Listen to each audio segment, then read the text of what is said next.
Have you really dug into the Jim Crow laws from the late 19th to mid 20th century, enforced racial segregation and disenfranchised African Americans?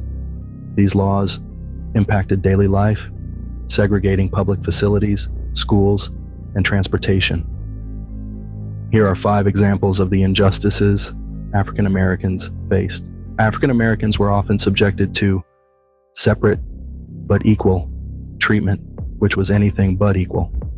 They were required to use separate and inferior facilities, such as water fountains, restrooms, and waiting rooms designated specifically for colored people. This segregation extended to parks, theaters, restaurants, and even cemeteries.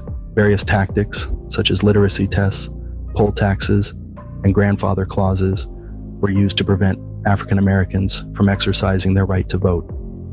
These laws were designed to disproportionately affect African Americans, effectively disenfranchising them and perpetuating white supremacy in politics. Under Jim Crow laws, schools were segregated by race, with African American students attending inferior and underfunded schools compared to their white counterparts. This segregation perpetuated educational disparities and limited opportunities for African American children to receive a quality education. Miscegenation laws prohibited interracial marriage and relationships, criminalizing romantic or marital relationships between African Americans and whites. These laws reinforced racial hierarchies and sought to maintain the purity of the white race, while denying African Americans the freedom to choose their partners.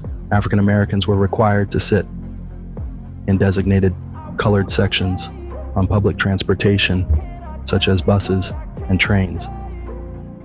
They were often forced to give up their seats to white passengers and faced harassment and violence if they did not comply with these segregation laws.